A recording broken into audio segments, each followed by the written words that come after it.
नमस्कार दोस्तों। मेरा नाम है भालचंद्र। ब्रह्मांड सिद्ध एस्ट्रो में आप सभी का स्वागत है। आज की इस वीडियो में हम चर्चा करेंगे कुंडली विश्लेषण की जो सीरीज हमने शुरुआत की है, जिसमें अलग अलग कुंडली के बारे में हम चर्चा करते हैं, उसका विश्लेषण करते हैं। कुंडली में ऐसे कौन से ग्रह योग होते हैं या फिर ऐसे कौन सी बातें होती है जिसकी वजह से जातक के कुंडली में अलग अलग प्रकार के जो परिणाम है मिलते हैं। इसी को ध्यान में रखते हुए हमने आज जो कुंडली सिलेक्ट की है या फिर आज हम जिस कुंडली का विश्लेषण करेंगे उस कुंडली के बारे में थोड़ा देखा जाए।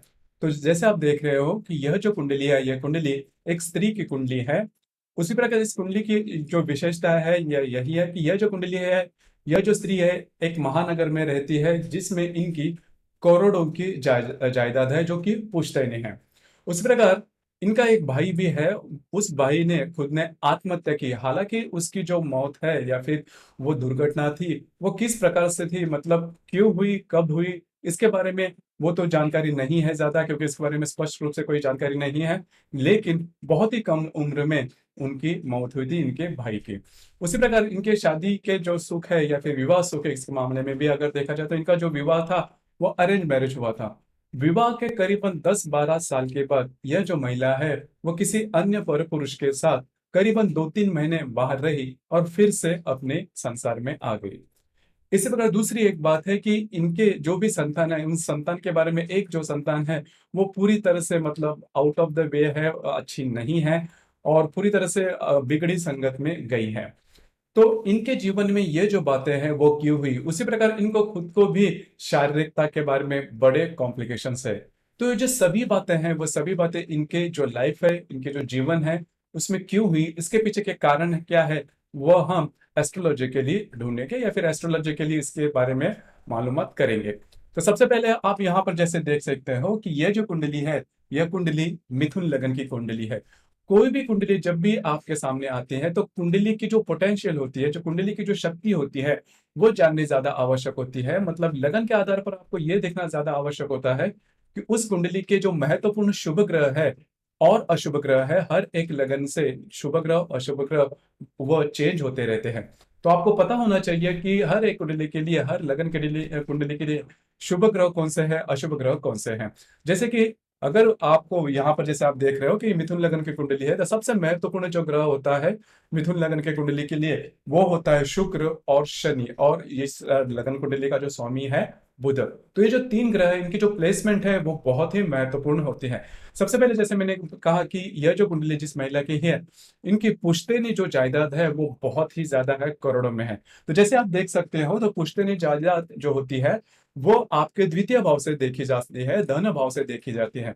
तो यहाँ का जो धनेश है चंद्रमा, यह धनेश खुद ही की राशि में है, मतलब धनेश धन भाव में है, चंद्रमा है धन भाव में है। हालांकि ये जो चंद्रमा है, यह चंद्रमा 23 डिग्री पर है, मतलब यह जो चंद्रमा है आश्लेषा नक्षत्र में है।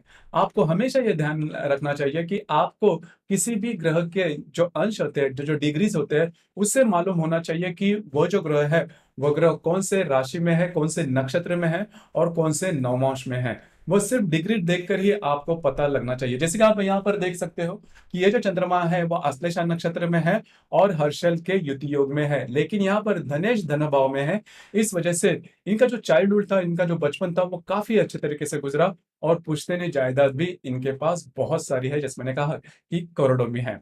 दूसरी बात मैंने यहाँ पर की कि इनका एक भाई भी था जो कि बहुत ही कम उम्र में मतलब उसके करीबन 16-17 साल में ही वो गुजर गया। तो उसके पीछे इनके कुंडली के आधार पर अगर देखा जाए तो तृतीय भाव से आप भाई बहनों का जो सुख है वो देखा जाता है। तो जैसे कि आप यहाँ पर देख सकते हो कि इनका जो तृतीयेश है, तृतीय भाव में यहाँ पर शुक्र है।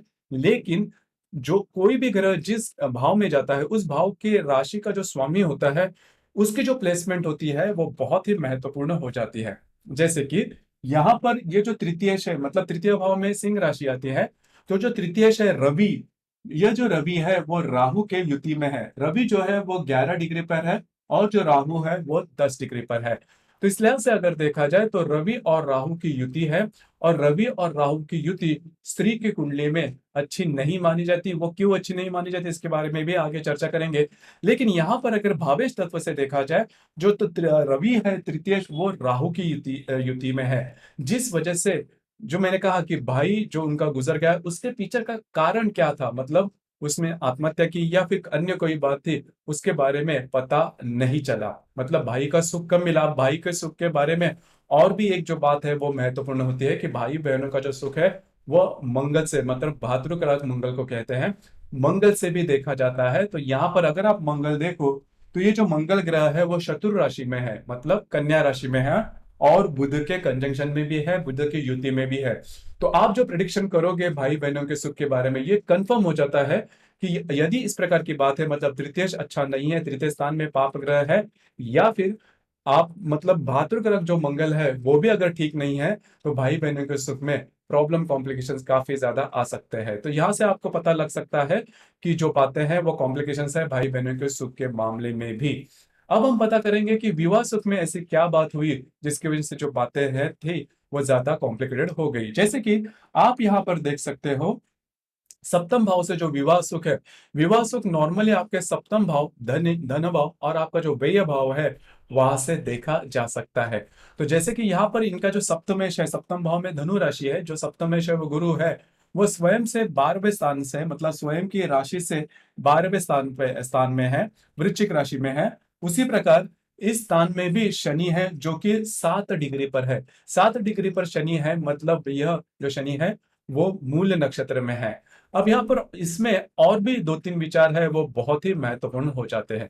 जैसे कि इसका जो अष्टम भाव है, सप्तम भाव का जो अष्टम भाव होता है वो आपका धन भाव होता है। तो धनेश जो है चंद्रमा, या चंद्रमा जैसे मैंने कहा कि आश्लेषा नक्षत्र में भी है और हर्षल की युति में भी है। अब ये जो बात है वो सबसे महत्वपूर्ण हो जाती है विवाह सुख के मामले में। उसी प्रकार धन भाव का सप्तम भाव का जो षष्ठ भाव है, मतलब यह आपका जो षष्ठेश है, जो कि आप लग्न कुंडली का वेश भी कह सकते हो, शुक्र जो कि शत्रु राशि में है, मतलब सिंह राशि में है। तो यहां पर आप कंफर्म कह सकते हो कि विवाह सुख में बाधा आ सकती है, और विवाह सुख का जो कारक है शुक्र वो भी महत्वपूर्ण होता है। यहाँ पर जैसे आप देख सकते हैं कि जो शुक्र है वो शुक्र 7 डिग्री पर है, मतलब मघा नक्षत्र में है। शुक्र बहुत ही ज्यादा डेलिकेट ग्रह है। काफी कम ऐसी राशियां है जिसमें जो शुक्र है वो शुभ फलदायी माना जाता है। सिंह राशि में अमूमन तौर पर यह देखा जाता है कि शुक्र यदि सिंह राशि में होगा तो विवाह सुख में बहुत ही ज्यादा डेलिकेसी वो देता है। अब यहाँ पर यह जो शुक्र है, यह शुक्र यदि वृषभ या फिर तुला नवमांश में होगा तो वो सही होगा, उसके बारे में ज्यादा कुछ प्रॉब्लम नहीं आएंगे। इसके अतिरिक्त किसी अन्य यदि वो नवमांश में होगा तो वो प्रॉब्लम कॉम्प्लिकेशन देता है। उसी प्रकार शुक्र जिस राशि में, यहाँ पर जैसे आप देख सकते हैं कि शुक्र सिंह राशि में है, तो सिंह राशि का स्वामी जो है रवि, वो भी राहु के युति में है। तो आपका जो जो प्रेडिक्शन है, मतलब विवाह सुख के मामले में, वो कंफर्म हो जाता है कि यह जो व्यक्ति है उनको विवाह सुख मिलने की संभावना काफी कम बनती है। विवाह सुख में सुख के बारे में जो शुक्र है वो नवमांश से भी देखा जाना ज्यादा आवश्यक होता है। जैसे कि आप यहाँ पर देख सकते हो कि नवमांश कुंडली में भी जो शुक्र है वह शनि के युति में है। नवमांश कुंडली में जब भी जो शुक्र है वह शनि की युति में या फिर प्रतियोग में जाता है, तो ऐसे जो व्यक्ति होते हैं उनको अट्रैक्शन ज्यादा हो जाता है किसी अन्य व्यक्ति के साथ। अब वो जो अट्रैक्शन है वो एक्स्ट्रा मैरिटल अफेयर में भी हो सकता है, या फिर अपनी उम्र से बहुत ज्यादा या फिर अपने उम्र से बहुत कम डिफरेंट कास्ट और कम्युनिटी में भी ये अट्रैक्शन देखा जा सकता है। जैसे कि मैंने कहा कि यह जो औरत है या फिर ये जो फीमेल है, यह जो स्त्री है, वो जो मतलब एक्स्ट्रा मैरिटल अफेयर इनका था, वो जो व्यक्ति था या फिर पुरुष था वो इनसे करीबन 20-22 साल छोटा था। तो ये भी आप अनुमान लगा सकते हो कि शुक्र और शनि की जब भी युति या फिर वो अगर प्रतियोग में होंगे नवमांश में खास करके, तो इस प्रकार का जो अट्रैक्शन है वो डेवलप होता है। उसी प्रकार अगर इस पूरी कुंडली के बारे में देखा जाए तो ये जो तीनों चार प्रेडिक्शन इनके जीवन में बहुत ही अलग है, जिसके बारे में हम चर्चा कर सकते हैं। और जो चौथी महत्वपूर्ण बात है कि इनको स्वास्थ्य के बारे में गंभीर समस्याएं हैं। जैसे कि इस राशि, जब भी आप स्वास्थ्य के बारे में देखते हो तो लग्नेश, षष्ठेश और जो अष्टमेश है वो बहुत ही महत्वपूर्ण होता है, या फिर आपके जो राशि है, राशि का स्वामी, ये भी काफी महत्वपूर्ण हो जाता है। जैसे कि आप यहाँ पर देख सकते हो कि इस राशि का जो लग्नेश है बुध, वो मंगल के युति में है। मंगल और बुध ये दो ग्रह है वो नैसर्गिक अशुभ ग्रह, नैसर्गिक शत्रु ग्रह है। अगर वो दोनों युति में आ जाए तो ऐसे जो व्यक्ति होते हैं वो काफी ज्यादा शॉर्ट टेम्पर्ड होते हैं। हालांकि इनकी जो बौद्धिक होती है वो काफी अच्छी होती है, ग्रास्पिंग काफी अच्छी होती है, लेकिन काफी ज्यादा शॉर्ट टेम्पर्ड होते हैं। इनकी जो वाणी होती है वो काफी तीखी होती है। हेल्थ इश्यूज काफी ज्यादा रह सकते हैं, हेडेक या फिर स्किन एलर्जी से रिलेटेड हो सकते हैं। तो कुल मिला के देखा जाए तो यह जो मंगल बुध की युति है वो अच्छी नहीं मानी जाती। खास करके बुध और मंगल के जो लगन है, मतलब मेष वृश्चिक या फिर मिथुन और कन्या लगन होगा, तो मंगल बुध की युति है वो शारीरिक स्वास्थ्य के बारे में प्रॉब्लम दे सकती है। ये बात थोड़ी महत्वपूर्ण होती है। उसी प्रकार अष्टमेश जो षष्ठेश गुरु, जो इनका जो षष्ठेश है मंगल, वो भी बुध की युति में है। उसी प्रकार जो अष्टमेश है शनि, वह धनु राशि में मूल नक्षत्र में है। तो इससे भी आप पता लगा सकते हो कि स्वास्थ्य के बारे में जो प्रॉब्लम है वो गंभीर हो सकते हैं। उसी प्रकार लग्ने इनका जो राशि का स्वामी है, मतलब इनकी जो राशि है वो कर्क है, और कर्क राशि का स्वामी कर्क राशि में ही है, लेकिन वो आश्लेषा नक्षत्र में है और हर्षल के युति में है। देखिए जो एस्पेक्ट होते हैं वो बहुत महत्वपूर्ण होते हैं, जो योग होते हैं वो काफी महत्वपूर्ण होते हैं। इनकी जानकारी लेना काफी इंपॉर्टेंट होता है, क्योंकि अगर आप नॉर्मल इस कुंडली को देखो तो ये जो परिणाम है वो आपको इतने सही तरीके से नहीं दिखेंगे। जब भी आपको एस्पेक्ट या फिर योगों के बारे में पता होगा तो आप इस किसी भी जो कुंडली है उसके बारे में उसकी जो जजमेंट है वो लेने में काफी सहायता होती है। आप कंफर्म हो जाते हो कि जो बातें हैं उसकी जो पोटेंशियल है वो किस प्रकार की है, वो आप देख सकते हो। उसी प्रकार यहाँ पर जैसे आपने देखा कि जो चंद्र हर्षल की जो युति है वो हेल्थ इश्यूज ज्यादा देती है, और इनको हेल्थ इश्यूज के बारे में भी ज्यादा प्रॉब्लम हुए थे। तो करीबन देखा जाए, मोटे तौर पर अगर देखा जाए, तो कोई भी कुंडली अगर आपके सामने आती है तो उस कुंडली के शुभ अशुभ ग्रह कौन से स्थान, कौन से राशि नक्षत्र या फिर इनकी जो डिग्रीज है वो कौन सी है, उसी प्रकार वो जो ग्रह है वो नवमांश में या फिर चंद्र कुंडली में किस प्रकार से है, वो देखने के बाद ही आपको पता चलता है कि कुंडली की जो स्ट्रेंथ है वो कितनी है, और उसके बारे में आप प्रेडिक्शन कर सकते हो। आपके इस विषय पर विचार क्या है, आपके अनुभव क्या है, नीचे कमेंट बॉक्स में जरूर कमेंट करना। और अपना जो चैनल है ब्रह्मांड सिद्धि एस्ट्रो, इसे भी लाइक शेयर और सब्सक्राइब जरूर करना। धन्यवाद।